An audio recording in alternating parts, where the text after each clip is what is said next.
Hello and welcome to another episode of Rebel City Podcast. This week's guest is Daniel Thomas. Welcome, Daniel. Thank you for having me. No, nice to have you. Taking us a bit longer. I think this is possibly the most back and forth we've ever had up front with a guest. I don't know.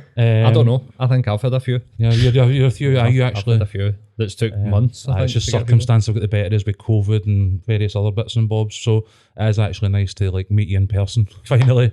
So I think the day we're going to, well, this is one of these ones where we, cover loads of topics most of the time because we don't understand them, and we want to like either educate ourselves or learn something. I think this is probably one of these ones for us today. We're going to be talking sort of crypto and where it is just now, and potentially some of like the NFT type stuff because it's become quite prominent. You know what I mean? Like we get social media followers all the time that are literally like, invest in this exchange and blah, blah, blah. So it has come to like, it's always, I understand it's been about for a long time, but I feel like there has been like in recent years a very like, almost sort of mainstreaming it. And I'm like, right, so what actually, or, what do we need to know about it sort of thing? Mm-hmm. You are a lecturer at Strathclyde and what was it, cybercrime you said? Yeah, cybercrime, measuring security, and fun things around that. So you can probably signpost where we're going to go with this. But I mean, probably the best thing we can do now is just like broad strokes, like, what it is, because there might be folk out there who have been living in caves or whatever it happens to be and don't really get it. So I don't know, how would you define like, sort of crypto for people? I don't know, is that too broad a question? So I'm an old fogey. And so for me, crypto means cryptography. And cryptography is a thing that's been around for a very long time. Yep. But in practice these days, it means cryptocurrencies and related things, which use cryptography, but very much not just cryptography. Yeah. Cryptography is what means that when you do online banking, it should be secure and no one can get your data. Yeah. Crypto is actually quite a broad term these days. It means kind of a lot of things and also not very much at all because it's used as a buzzword. So people just put it on as a label on things that aren't necessarily very crypto-y at all in order to gain additional investment or PR or whatever. So it's become a bit meaningless. But in general, it's usually got some aspect of a distributed ledger, which is where there's some record of all the transactions that have been made in the system that's visible to everybody or just to some people. It depends on the system, and which is supposed to be immutable and that you can't ever change it once something's been put in. And this is the blockchain, yeah? This is the blockchain. So there's usually some one of the sort of blockchain buzzwords that I've picked up. Yeah. Blockchain. And that idea is not that new. It wasn't new when Bitcoin started using it, but Bitcoin had popularized it, and now there are lots of other things that use it. It's not always a good idea for them to have used it. Right. But it's fairly widely. Because I think one of the sort of early ones that I come into, I know that, I think this week seen like the first conviction in America for wire fraud related to like Bitcoin or sort of cryptocurrency transactions. Like it's always felt like something that had like a bit of dodgy edge to me, to be honest with you, when you go back to things like the Silk Road and the whole Dread Pirate Roberts thing, where a lot of that was, transactions were all exclusively in sort of Bitcoin and cryptocurrency. Like I don't know where it then gets the legitimacy for, because like it does. I don't know what I'm trying to say here. So I think I think that 20% of all Bitcoin is proceeds of crime, right, or something like that, which is ridiculous for a currency. Like if all pound coins in circulation had at some point, were the proceeds of crime, that would be ridiculous. 20% is outrageous. So I mean, there's a lot of that in it. I guess part of that is because it was designed to be something that was outside of normal regulation, outside of that, and that there were different groups of people who use that. So something like the Tor network, which is an anonymous communication network, that's really useful for journalists. That's really useful for intelligence agencies. That's really useful for terrorists. It's kind of got a wide range of possible users. And similarly, with something like a cryptocurrency like Bitcoin, then you can use it for crime. You could use it for other things as well. Like there are legitimate use cases, but there's a lot of crime because they have the biggest incentive to use it. Yeah. I think one of the other sort of intersections for me as well, when, I was starting to piece together what we're going to talk about or what we're, where we're going to go today, the crime element of it, there's also like I think quite an off-putting culture to like, we joke about, I think when we initially put the tweet out, we were like, we want to speak to somebody who's like, a crypto bro, ideally. So there's this, I find that the whole thing quite off-putting for the outside looking in. But at the same time, I think in recent years, it definitely is something that seems to be becoming like very a mainstream thing. I don't know how the two reconcile, because I think with other things that, look at the stick that, any other sort of culture, like gaming and movies and stuff I've had over the years about the impact, the negativity that gets enhanced and sort of blown out of proportion when we talk about them. I feel like when we're talking about the cryptos of things, it's almost as if that element is being minimised rather than like sort of properly explored. And I think maybe that's why I'm like, we need to sort of dig into this a bit more and actually like figure out what we're talking about. So it's a lot of really toxic culture associated with it, and has been for a long time, and I think it's getting worse rather than better. And there's a lot of scams. A lot of it is. So I guess there's that poem about how that the law catches up with the person who steals the goose off the common, but leaves the larger villain who steals the common off the goose. And there's both ends of that in crypto.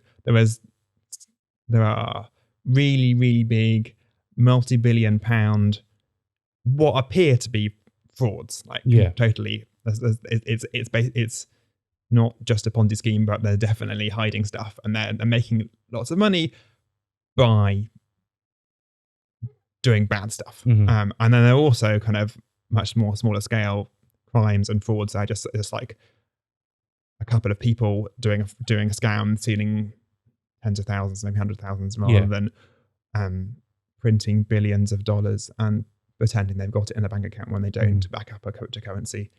And then selling that from other cryptocurrencies, cashing out, and they've just pretended they've basically done they printed currency they didn't have the right to print because they printed the US dollar, and they're not the Federal Reserve. I mean, one of the things that I seen in the build up to this was somebody commenting along the lines that, the sort of current sort of boom in the industry is actually early investors and early adopters who see that there's no real future in it and are actually essentially trying to, no pump and dump, but they are trying to get out. And to do that, they need to bring more people in.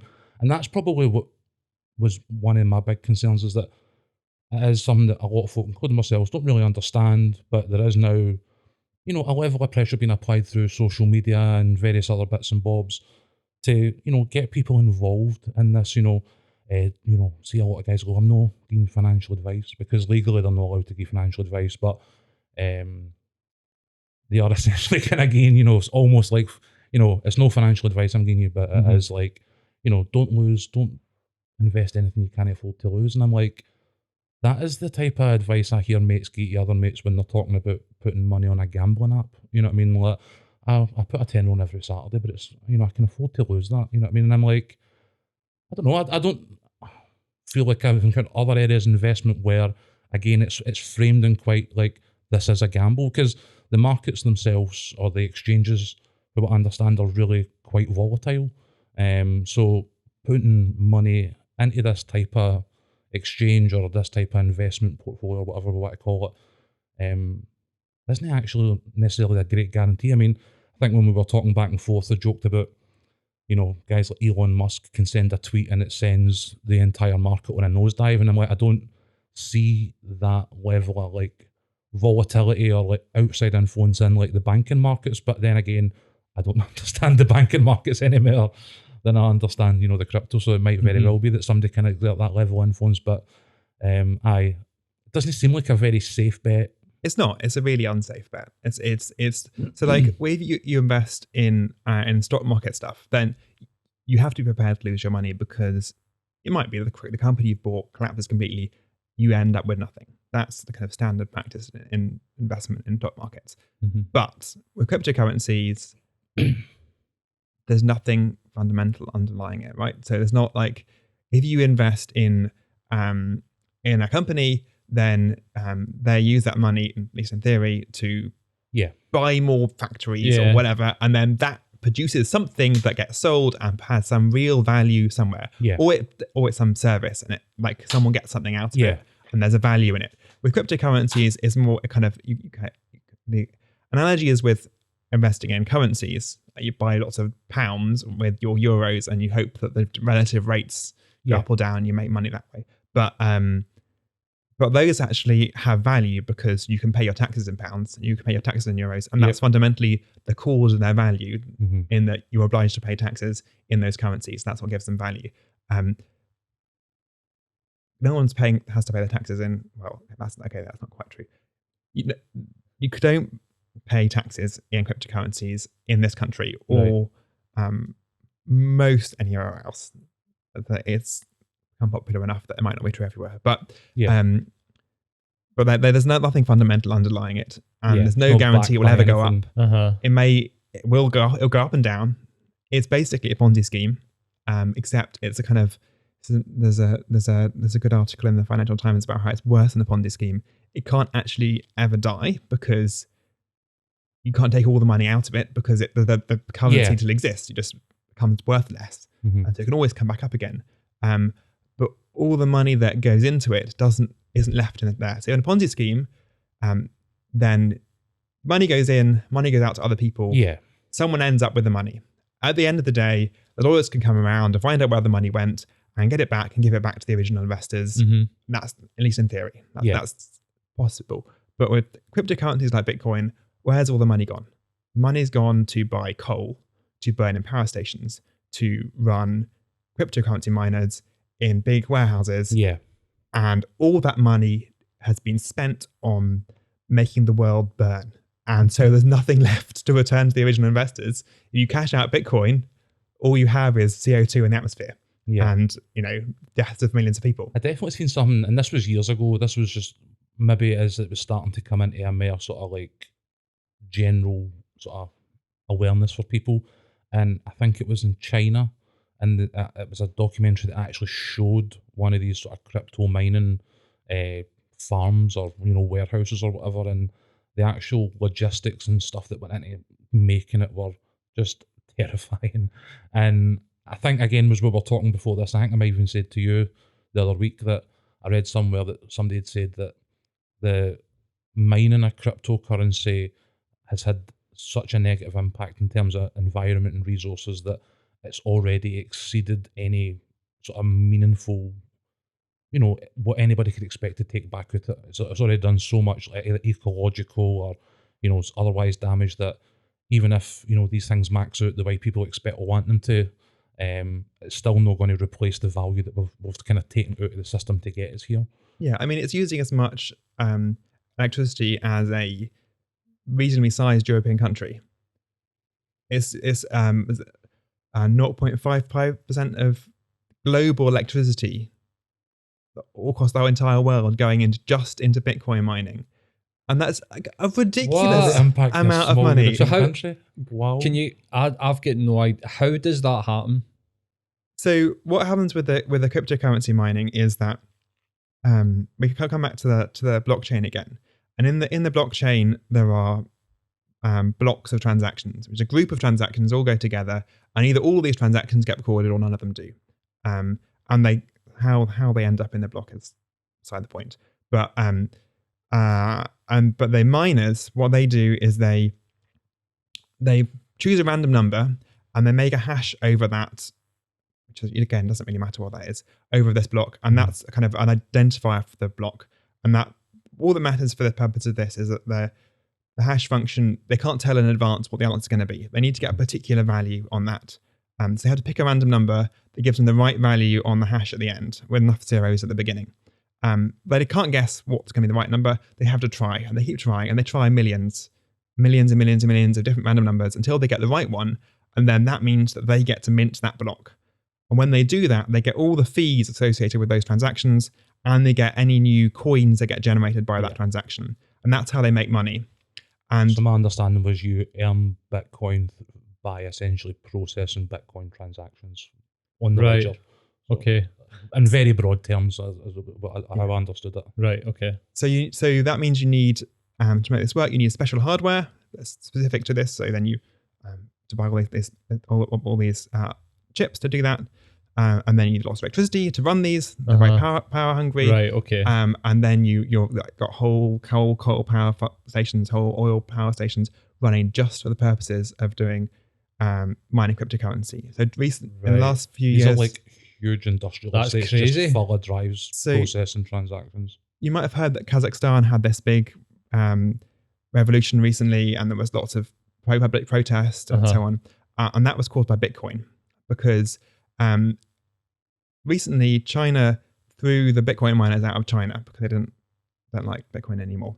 So they went somewhere else. They went to Kazakhstan, and and other places, but they pushed up the price of electricity so much they were causing blackouts in Kazakhstan and high energy prices. And in the winter in Kazakhstan, it's cold and and it's not a richer country, and blackouts, higher prices. Yeah.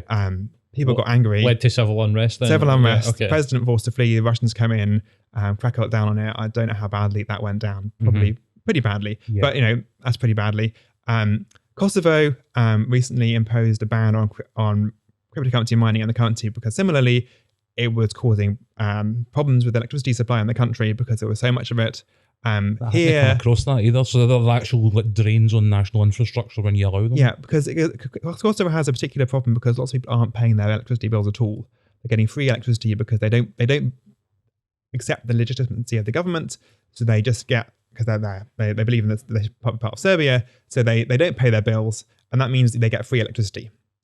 And you can't cut them off because it's so this is issues. Almost why they've exclusively went there. Yeah, so it's great for running a cryptocurrency thing. You get the hardware that's come out of China and you've exported it where it used to be in a factory. You plug it in Kosovo. You don't pay any electricity bills, but obviously someone has to pay, right? And they're drawing lots of power, and so Kosovo's banned it. Of course, I imagine that hasn't worked very well because the people who are doing it are already not paying their electricity bills. Are they going to follow a law saying you're not allowed to do it? But at least it means the police turn up, find a bunch of cryptocurrency mining hardware. They say, okay, we're going to take all that because it's illegal to have that.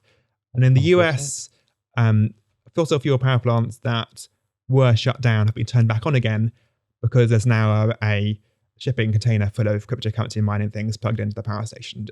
And that's what the power station runs, is it runs the cryptocurrency. Wow. And obviously, there's a lot of money it takes to buy all this electricity. Yeah. And that's coming from people investing into Bitcoin, and their investments are paying for electricity. And then it's gone, right? You've burnt that. And that investment can't come back out again. It's left the system. That's one of the things that I think when we were talking back and forth in the beginning was I was like, I see people invest in other markets, as you say, stocks, currency, whatever it happens to be. And these things are long term or, but with Bitcoin, I feel like the people that are putting money in it are doing it because they expect to take sort of more back out. Well, the sort of chat that you hear is that, this is going to be like you're investing in the starts of the new Federal Reserve. Sort of like this sort of conversation seems to be a sort of common thing, right? It's definitely a talking point that the bros are coming up with, but at the same time, it is the exact opposite of a central bank, isn't it? So what's the chat with that? Like people thinking that this is going to become like a one world currency or something that we're going to be, investing in it early? Well, I mean, Bitcoin, for example, is definitely never going to be a world currency. It's a really rubbish currency because you can't do that many transactions in a period of time. So I can't remember exactly how many, but you have every 10 minutes is a block.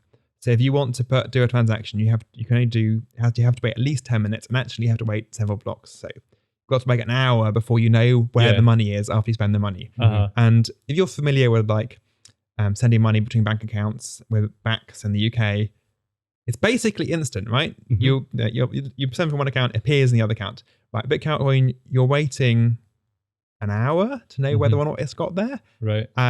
And also the total number of transactions is severely limited as well. So it's using like 0.55% of global electricity, but its capacity to do transactions is, you could do it all on one Raspberry Pi in your bedroom that has enough power computationally to run the whole thing if you weren't doing the proof of work nonsense. Right. And it's just completely and utterly ridiculous. And the thing with this proof of work thing, this doing the mining, it's all to pick a random number. It's all to mean that someone gets to be the next miner, and no one can sort of falsify who it should be or cheat in any way. They just have to burn all electricity. It's the only way to do it. It's kind of, you have to burn capital in order to get the right to gain new coins. There are other ways of doing it. So there are. But the likelihood is if we went to the dream impossible dream world of the crypto bros, if it wasn't an actual global currency, it would really impact people's ability to actually process, transact. Like there would be like tangible negative effects of that actually being the case. So Bitcoin's completely out of the picture. There are other cryptocurrencies that are much faster and much more efficient and don't use proof of work at all. So you don't have to burn all this electricity. You can use things like proof of stake, which where you doing kind of proof. I already have lots of money in this currency, and that's what justifies my ability to run things. Is if I cheat here, I lose all the money that I've sort of staked on doing my job properly. And then kind of this argument, well, you're making the people who are rich get to become richer because they can then do this mining thing. But currently, whether the way it works with Bitcoin or other proof of work things is, you're rich, you've bought the electricity, you've bought the hardware, and that means you get the right to do these things. There's always this capital win in these things. And there were a couple of other alternative things, like there's the proof of how many hard disks I have strategy, where you buy lots of hard disks, and that pushes up the price of hard disks for everyone else. And it's just pretty much as much of an energy problem, resources problem.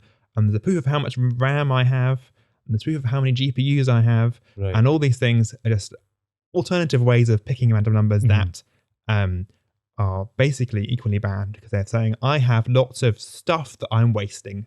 Look how much waste I can make. And like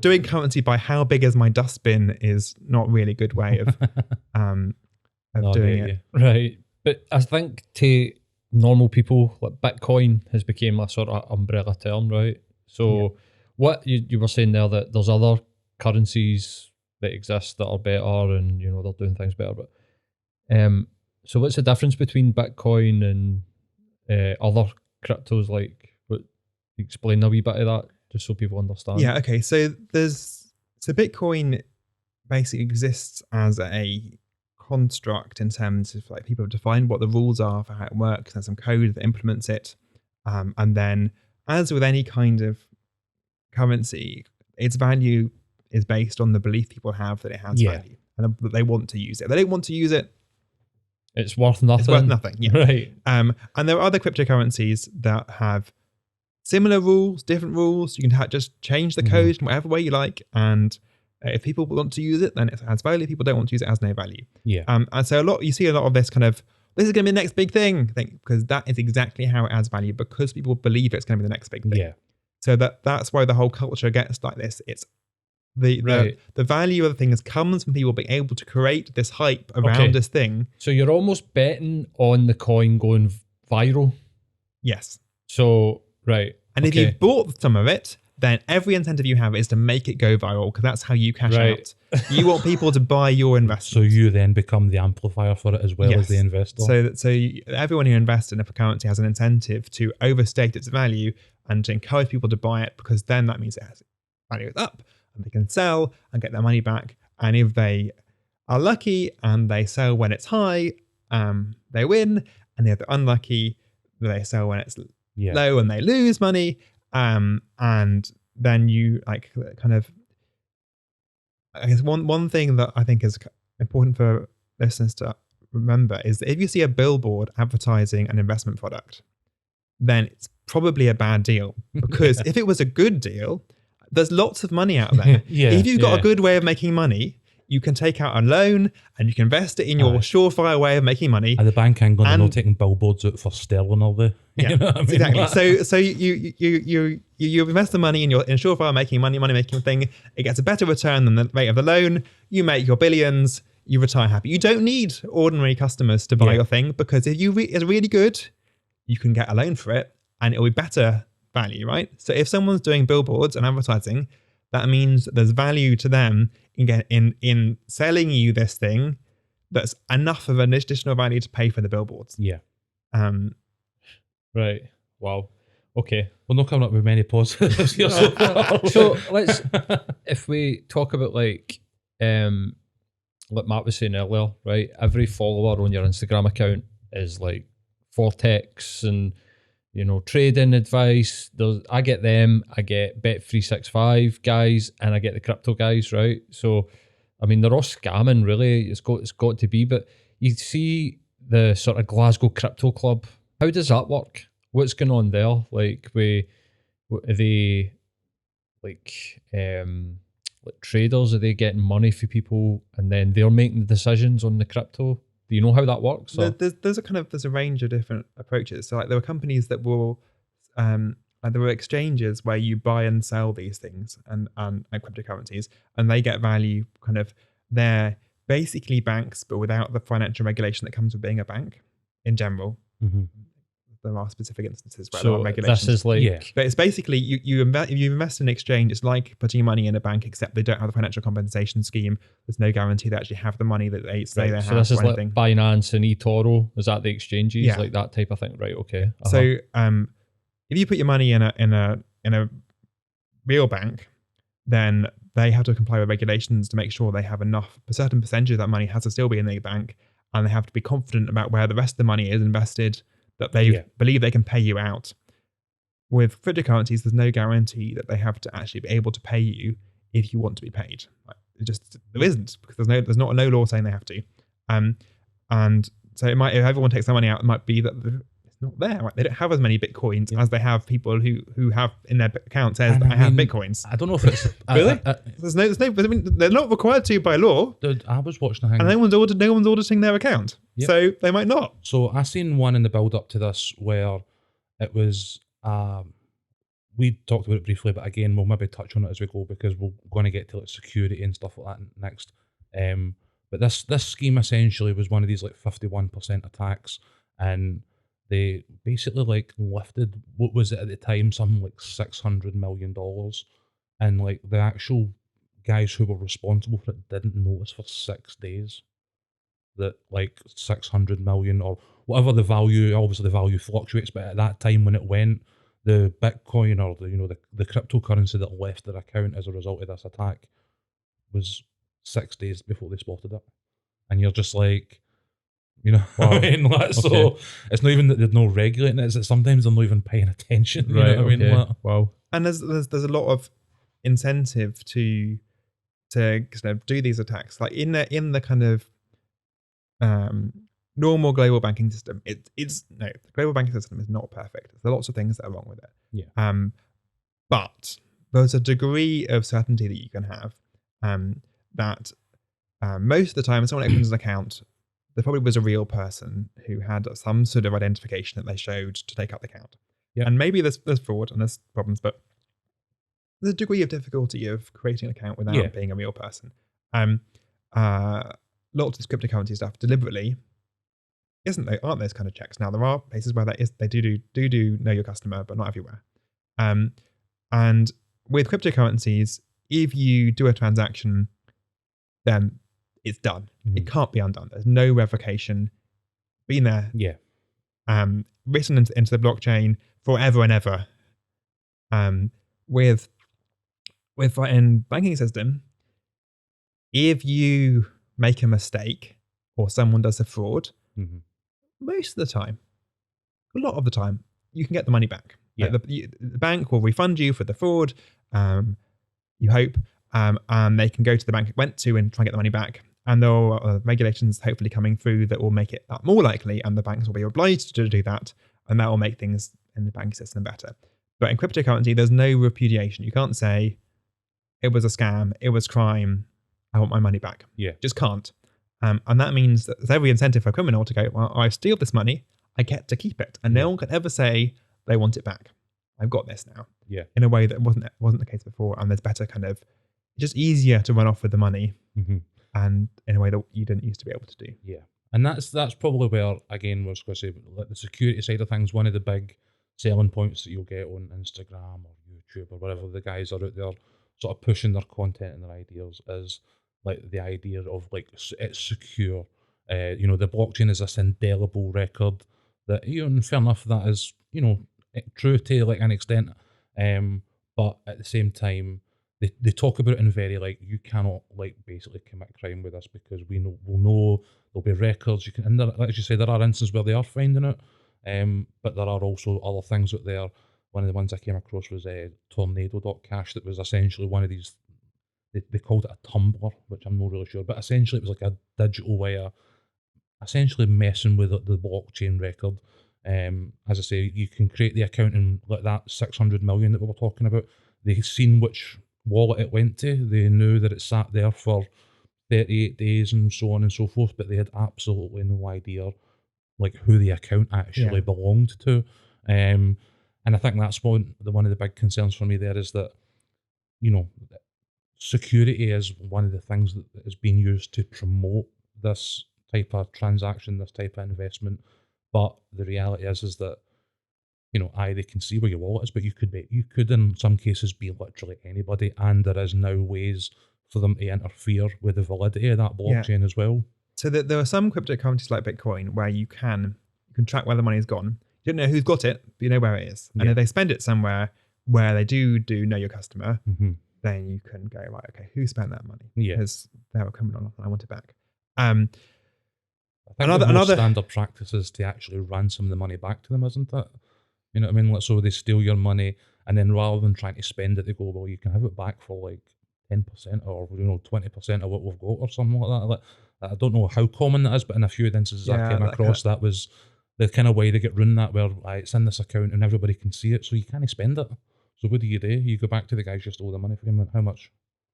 Put it back. Yeah, but also you can spend it. You just have to spend it. There's not the kind of quality of the anti-money laundering protections is pretty poor, so you can usually spend criminal proceeds. There's a risk, right? But there are also other cryptocurrencies which are deliberately designed so that you can't do that. You can't see where the money's gone. It's always anonymous. You know how much money people can prove they got the much money that's in their account, but you don't know. You can't tell where it's come from, and that's a deliberate design decision. But the fundamental issue is that, like, yes, we have this purportedly indelible record about where the money's gone, but actually that's not what you want. Because that's not security. Like if you have a something like a birth certificate, it's an identity document. If you make a mistake on a birth certificate when you write it, it is possible to get that fixed. You have to pay money, but and there's a process, but you can fix it. If you write a contract and you sign it and everyone signed it, and then you spot a bug in the contract and you've made a mistake, and if both parties agree it's a mistake, then you can make a new one and you can sign it. Sort it, fixed. And if one person disagrees, they go, that's a horrible clause and it's not improper, then you can go to court and you can say this is an unfair contract, and there's the law, and a judge can strike down that contract as being all that part of it as being unfair. There's recourse. In cryptocurrencies, someone makes a bug in some smart contract, which is a computer program that runs on the blockchain. Well, tough. Live with it. I know you've lost all your money, but you wanted security, right? And security is that once something bad has happened, you can't fix it. And that's not the definition of security that I like to use in like products that I would want people to build. So that's kind of the fundamental difference, is that in not being able to change something ever, there's a value in that in an audit log, like who did what. And like and lots of the ideas within crypto have really useful applications. Just Not this. not this. So like for example, the append-only blockchain log thing in log files for who did what on a computer system. Yeah. Great. Bad people can't undo stuff, and there's ways of making sure that works well, but it's kind of got good properties. Yeah. And transparency about where money's gone. There's great value in that, and having one of the good things that has come out of crypto is people thinking harder about their databases that they keep all their data in and how they work, and how thinking about how they talk to each other and how well secure they are, and all these things like that. That's kind of good. And making databases exciting, that's a good thing. Databases are fun. People they're underappreciated. But most of the other stuff is it's not good. So see that like the people that we're talking about that are contacting people on social media and stuff like that, how are they making money? Like what are they? Well, you buy early, and then you persuade people to buy it from you. So you buy something for cheap when it's not worth very much, and then you talk it up on social media so its value goes up, and then you sell it. And if it goes up 1,000%, well, that's a really nice, payday. Very like multi-level marketing feel to me. Yes, it is. So that's what I was going to say. If it's an MLM, then like, really. So these guys they're buying cryptocurrencies, then they're getting a couple of hundred people into a Discord group, getting them to buy into that cryptocurrency, and then that's how they make their money. Yeah, right. And same goes with NFTs. That people they do things like you have someone get some bit of digital art that they may or may not have any right to anyway. They make it into an NFT, and I think the OpenSea, which is one of the big providers, said that like 80-something% of everything that was done for free on their platform was a fake or a fraud in some way. Right. Like it's ridiculous. And I think they might have a paid thing as well, but the free stuff, most of it was fake. And then you buy it from yourself with a different account. And then you buy it from that account with another account, and because you're paying money to yourself, it doesn't matter how much you're spending. Right? You can buy something from yourself for £100,000. You still have £100,000. But then look how fast the value of this thing's going up. Yeah. And then you sell it to someone else. Yeah. Who doesn't know all the previous owners They've seen it go for you. 50 quid to 150 quid to 1,000 and went, oh, right, I need to get on this. Yeah. So then they buy it, and then if they ever try and sell it, well, good luck to them, because it never had any real value. You only ever bought it from the original artist. Is actually too strong a word, because they might not have actually been the artist. But, yeah. Because it's not necessarily the artist that's minting the NFT in the first place. Do you want to move on to NFTs? I think so, because this is the kind of next step. As we were saying, it's become a lot of this stuff is starting to like enter a more sort of general sort of zeitgeist, and like people coming more and more aware of it. NFTs in the last sort of year, 18 months, definitely feel like one that it kind of came out of nowhere. When it was first explained to me, I was a bit like, I don't get how that makes any kind of sense. It doesn't. But then it has now become, I mean, just as you were coming in the day, we were talking about, I'd seen a thing called Crypto Island, and it was people who had essentially minted one-off NFTs that equated to a plot of land on some Fijian island, and that apparently a fairly standard business model is more are sold from the whatever 100 that you minted. I think it was like 60 plots of land they expected these NFTs to relate to on this Fijian island. And the first guy bought his for £100,000, but throughout the process they expected the sort of last of the NFTs to go for something like 750,000 or dollars or whatever it was they were talking about. What they didn't tell anybody was that the guy who bought the first plot of land was the guy who was like the CEO of the entire company. So again, he was getting that ball rolling to then show how, kind of just exactly as you've described, how it's increased in value and then can move on. But it turns out that they didn't have any rights to the land. The NFT itself entitled them, to like land. There was no like state-of-the-art house. There was no swimming pools. There was no roads, sewage. There was no infrastructure. There was nothing. So they were essentially like, it was like magic beans that they were selling these people, and obviously that kind of just fell apart pretty quickly. I think the other one I've seen it start to creep into like gaming, where one of the examples was a game that's, again, you had to pay to begin playing the game, and throughout the process of playing the game, it somehow mined crypto that you would then be entitled to, you know, a percentage of or whatever. But the buy-in fee for the game was so exorbitant that what was actually happening was that people in places like the Philippines and stuff like that were being hired from out of country to like basically play this game to make, you know, a level of crypto for someone else who then paid them an even sort of smaller percentage, based on like their whatever their NFTs are and stuff. I didn't quite get it, which is clear through what I'm saying here, but it is now went through being something that I kind of was associating with cryptocurrency to now being potentially used in like property and gaming. Like it seems like the idea of NFTs is another. It's starting to sort of permeate into other things again, but again, it still feels kind of pyramid schemey to me, to be honest with you, because I don't get how a digital anything like holds its value, because we look at the guy, Jack, who started Twitter. He NFT'd his first ever tweet, and it was like, you know, testing or something. It was like a pure innocuous tweet that he minted, and somebody bought it from him. I think it was like $2.9 million. And this guy who then bought it for him put it back up in whatever marketplace that you sell these things in, and was asking for like whatever $40 million, and like people were just like, no. You know what I mean? Like, and this thing's value depreciated like a stone almost like overnight.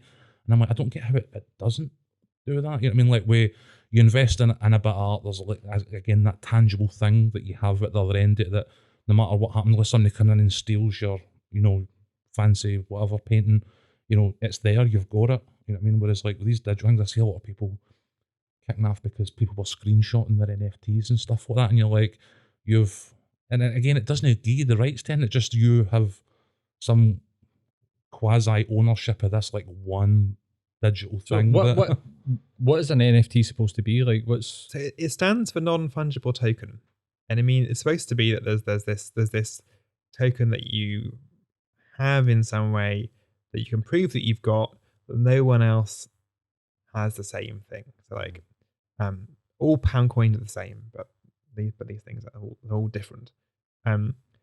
But in practice, it's basically a load of nonsense. Because what actually you have is you've proved that you've got a hash or in some way of a JSON file, which is like a bit of text that describes something, which is basically a URL to a place where there's supposed to be an image. Now, and that sounds a bit ropey, it's because it is ropey, right? And there's no guarantee that the thing that your thing is pointing to is the same thing as it was. So some people have got some fun NFTs where it changes what image it shows every single time you look at it. Every person who looks at it gets a different image. Now, you've bought an image, right? But everyone who sees it sees a different image, because you can just change the thing that you point at the other end. So it could be anything. It doesn't actually, it's not like the image is actually, the actual image is on the blockchain in any way, or the audio file or whatever it is not actually stored on the blockchain. There's a hash to a thing that can be changed that is stored on the blockchain. There's none of this immutability of guarantee. So you don't actually have any of this crypto validity. And also, I think that there is a real problem that it's trying to solve, right? So digital art, how can you sell digital art in a meaningful way? That's the problem that hasn't been solved. And basically, the only way you can do that is there has to be some sort of legislative thing that means that you can say you can sell a bit of digital art, and that someone has the sole right to that thing that is a way meaningful in law, and that doesn't exist, right? And you have there's copyright, but there's not. You can't like transfer ownership of an image in a way that's well, I guess you can transfer copyright or something, but that's kind of what the NFTs stuff are trying to solve. So they're trying to create like the digital version of going and buying the original canvas, the original piece of art, rather than a print. There was Yeah, an you art could- collector right. who digitized his entire like high-end like art collection. Like, yeah, this guy's art collection was supposed to be something like $70 million. Like, and the NFT is literally like almost like JPEGs, and actually all his various bits of art. Mhm. And he was trying to shift it for like an equivalent value, and people were just like, absolutely not. You know what I mean? Like, Yeah. So because fundamentally, these kind of with NFTs, it only has any meaning or value if people believe that it does. mhm. And the great like law is not a perfect thing, but it kind of has a social backing in that it's been voted on by the parliament, elected by the people of a particular country, or let's just assume democracies for this purposes. So that means it has a value because and if the law says something, then you can disagree with it, but there's a status that comes with it. But legally, you own something. Well, legally you own it, right? Yeah. And that means most people will abide by that, and the courts will back you up, and so on. But with NFTs, some bit of code somewhere says you own it. There's a web page that someone could change that says you own it, and if you don't like it, there's no recourse. There's no court of law that's going to help you out. Right? So you're on your own, and so that what you can't really put, at least in my opinion, millions and millions of pounds into something with such a weak guarantee.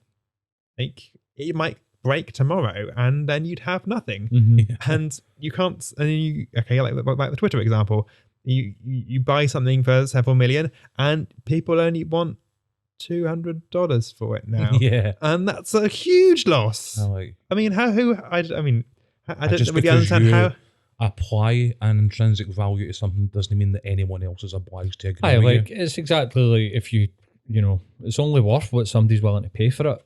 Ultimately, that's the same for everything. you. Like 1 minute you've got a camera that's worth a couple of grand and then it's obsolete and It they're certainly like, feels it's like worth that. nothing. Like you The try. assumption that people make in relation to art, especially like, the type of stuff that's gone in like a Sotheby's or whatever it happens to be, is that it has value that will appreciate over time because it's a famous artist or, these things that I don't think it's possible to have that with these NFTs in that sense because, again, as you say, there's no agreement that, just because it was Jack for Twitter that it has some value because he has a level of fame. It's just, On the Twitter thing, there's been talk the last couple of days that Elon Musk is going to try and monetize quote tweets and try and give some sort of like money back to the original tweeter, or He's yet to actually buy Twitter, so we'll see whether he actually succeeds in buying it. And not everything that he says is true. No.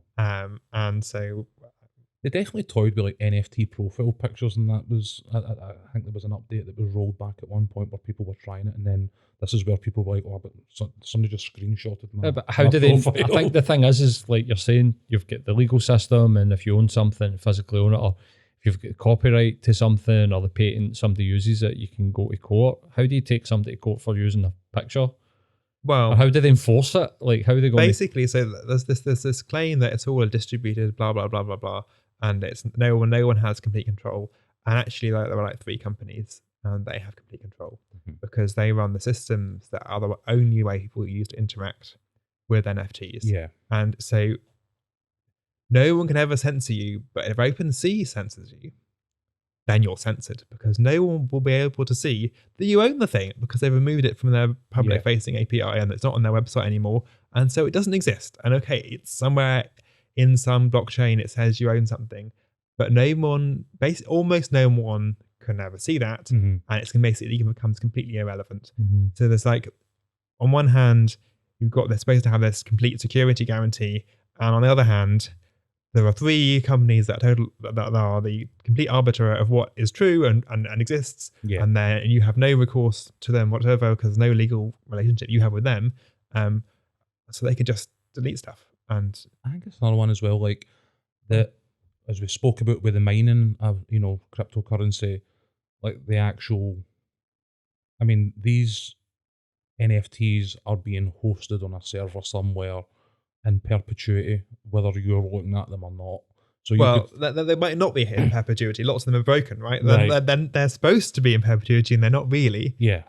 But also they're still using a blockchain that's based on proof of work, Mhm. so they're still burning the planet in order to create them in the first place. So the act of creating an NFT is a kind of also an act of ecological devastation. Like, it's basically, should it be a crime? Maybe it should be a crime to make NFTs because of how awful the consequences of doing so. In terms of it's just ridiculously wasteful. Mhm. I know, I guess, maybe the law hasn't caught up on that yet, but it's just This is probably something we want to touch on just as ridiculous. I think we're getting towards sort of wrapping up. We've actually got through quite a lot more of this than I was what anticipating. I was going to like, where do you see the NFTs? Where do you see that going? I don't know where it's going to end up. I think that there is, I think there was a genuine problem they're trying to solve, and that it would be worth a government coming up with a legal system that meant that you could do the kind of thing they're trying to do with NFTs Mhm. in a way that was backed by a law, in a way that was efficient, that you could do this transfer of ownership thing in a way that was believable. Maybe that's worth doing, or maybe we just go, copyright already exists, just transfer the copyright of it. That's Yeah. what it's for. And maybe there's ways of making that easier. Kind of the value here is there's this, or you can auction these things off and trade Yeah. them around. And maybe there's some value in that, and doing that in a way that doesn't involve blockchains necessarily, but has a actual basis in something real, or I guess more real than Where it is just what it is now. Yeah. But what happened, I don't know, because I guess what I would like to happen is I would like for regulation to catch up with crypto, and for the people who, if you run an exchange doing cryptocurrency, then you have to do know your customer. You have to follow the same regulations as you have to do around banking, and you can't use proof of work because that burns the planet, and anything incompatible with the future of civilization should be illegal because Yeah. we don't have any of the, How have we not learned this lesson already? yeah. So, I mean, what I'd like to happen is for proof of work to be banned in the UK and Scotland, everywhere in the world, because it just has no place, because it's not compatible with human civilization, Yeah. and we should ban those things. Where does it look like it's going? Well, the EU is thinking about banning proof of work, and various countries have done that. Not the UK government. Yeah. If they're listening, then they should get on with it. And that's pushed, like, China's banned mining in China, and it's ended up in the US and other places. And I guess that there's a risk then that comes with that eventually, if the law moves slowly, very slowly often, Yeah. but eventually it catches up with you. And the thing that with why in tech you need to do ethics is because you don't want to be left holding the corrupt business model that's been made illegal when the law finally catches up with you. So you have to make sure you've thought about it once, and if something's a really bad idea because it kills everyone or whatever, Yeah. don't do it to start off with. Yeah. Find a business model Right. that doesn't involve that. So if we get, is like the crypto community just like a sort of bunch of like Jordan Belflors at the moment, where sooner or later the walls are going to sort of like come in, and the business practices are all going to be illegal, and the trading's going to kind of just stop? I would like to think that there's a lot of money in it, so and money does talk, often quite loudly. Yeah.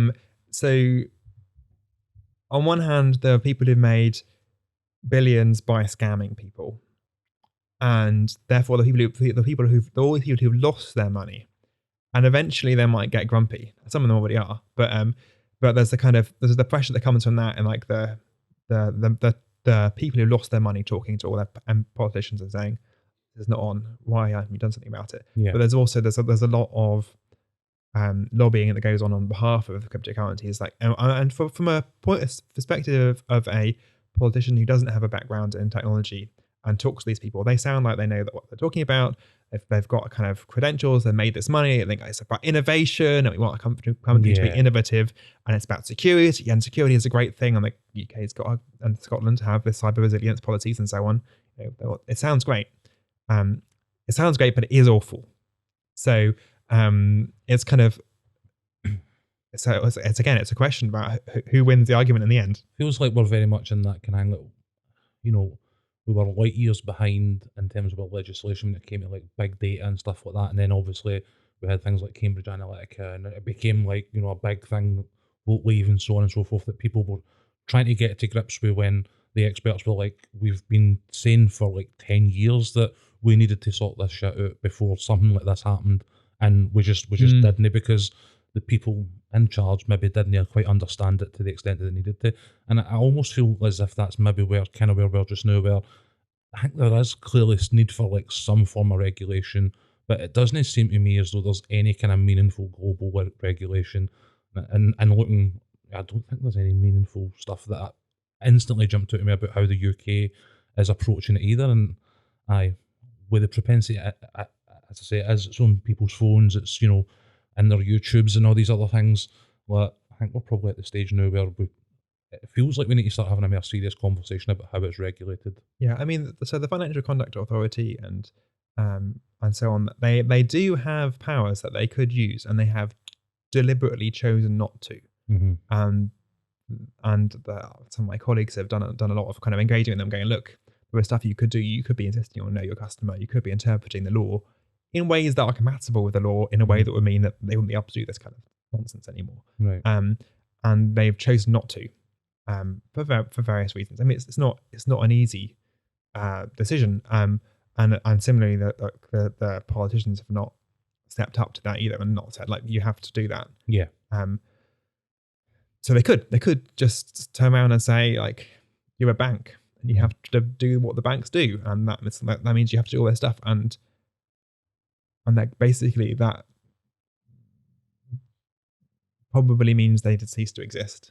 At least anybody that survived would be at least operating on a legitimate basis. Yeah, and similarly with like proof of work, you can just ban things like that. You can say you're not allowed to do that kind of thing. I mean, there are all sorts of things that are banned in the UK, and you could ban doing this. And okay, someone can run some code in their bedroom and you wouldn't know. But if someone's running a big Bitcoin mining thing, you're gonna know. And if someone's investing, digital fracking. I mean, yeah. So it's like it's like fracking, maybe, maybe worse, maybe not. I'm not sure.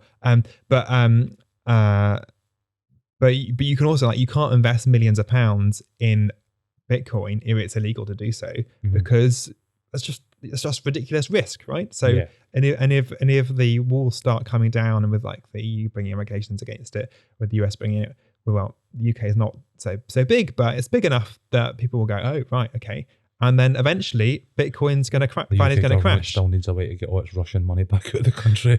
So. Yeah, so like there's a, okay, so if anyone listening owns cryptocurrencies that are based in proof of work, I would say that, well, either regulation catches up with proof of work and it ceases to exist, and all the value eventually becomes zero. So I would sell now before it becomes zero, or it doesn't, and it continues to use up vast quantities of electricity and put huge quantities of carbon dioxide in the atmosphere, and human civilization collapses. And those are the choices you've got. And when you've got that kind of choice, there's a really obvious choice. You choose the option where humanity survives, because you have to bank on that one, right? You'd certainly hope so. You can't pick the other option because there's no value there, right? And you can't eat money. You pick the option where money buys food rather than where you have money and no food. Yeah. So that's kind of the choice that we've got, and I'm hopeful that eventually politicians will choose make a good choice on that. Need to get rid of oil and gas first, and then before but you can do this faster, right? Like, one of the things, like with the energy crisis at the moment, Bitcoin mining has a big enough impact on global energy prices to cause a revolution in Kazakhstan, to cause blackouts in Kosovo. Yeah. Like, okay, it's not going to mean that the October price rise isn't going to be devastatingly huge, and put millions of people in the UK into misery, but it might help a little bit, and we could do that. We could do it tomorrow, and the only people, okay, so some ordinary people who are being tricked, have been scammed, would lose out, And a lot of people who made a lot of money by doing dodgy stuff would lose a lot of money for the dodgy stuff. Yeah. And my heart doesn't bleed too much for them. Okay, there No. are victims out there, and they would lose money, but mostly it's going to go to the crypto bros who've been doing a load of nonsense. They lose out, but people would have to pay quite a little bit less, hopefully, on their bills at the end of the year. Yeah. We could do it tomorrow. The impact on like the global market is just like It's insane. it's crazy, isn't it? Like, I think that's us, isn't it? Mate, Really, I have a drop on that, mate. like I've really enjoyed the chat. Like it's been great to actually like finally get it on the line. As I say, I'm definitely going to be like digging a wee bit deeper. It's actually good to know what's actually going on, rather than just looking at some numbers where people are just hitting you with like numbers and graphs, and you're looking at it and you're thinking, maybe this thing's kind of legit, and then you find out what's actually behind it. It's like, all right, okay, so definitely feels like there is the potential for, as you say, if you're treating it like this is money that I can't afford, I can afford to lose, there might be like small short-term like financial gains, but I think we've pretty much extensively covered the reason that like for like an ethical or moral point of view, it's really not something that I don't think I'll ever now find myself invested in any of these markets. You know what I mean? No. Personally, but again, this is not financial advice. Aye, of course. No, I mean, there are things you can invest in that have value and make money, and you can understand why there should be value in them. And you should take financial advice and invest in something worth investing in. Aye. Excellent. Aye, thanks very much for Thank you for having me. Mate. Not at all, man. It's been great. Thanks.